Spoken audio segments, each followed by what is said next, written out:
こんにちは。イングリッシュアップリフトの川原ひろみです。Hi, I'm Matthew DeWild.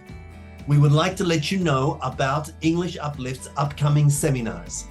次世代型英語教育セミナーを開催いたします。Oh, sounds important. It is. とても大切な内容をね、紹介したいと思います。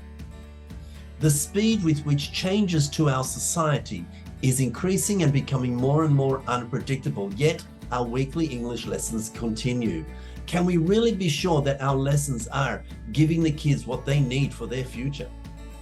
このセミナーでは、次世代がどんな社会になっていくのか、どんな未来が来るのかっていうことを非常に想像しにくくある中で、子どもたちにどんなスキルをつけさせたらいいのかということについてお話ししたいと思います。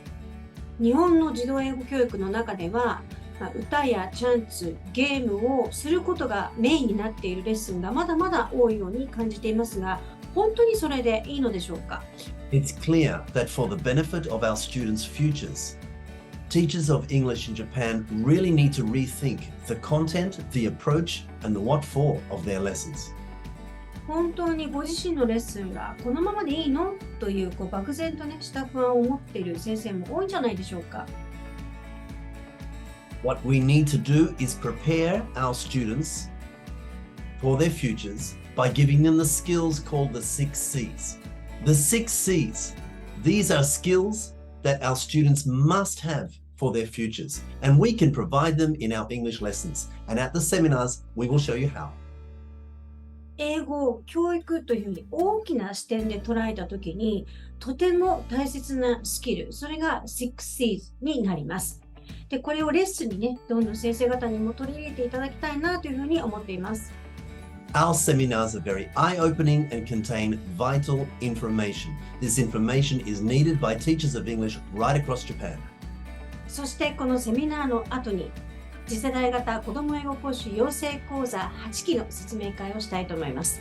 English Uplift is very, very proud of its Yosei Koza. We have changed the personal lives and the professional lives of teachers right across Japan. 次世代に対応できるスキルとマインドを身につける本気の Teacher Development Program 次世代型子ども英語講師養成講座8期、ぜひねこちらの説明会もご参加ください。So go to our homepage now, get the information you need, check your schedule and apply. Apply now. We look forward to seeing you at our seminars very, very soon. それでは次世代型英語教育セミナーでお会いいたしましょう。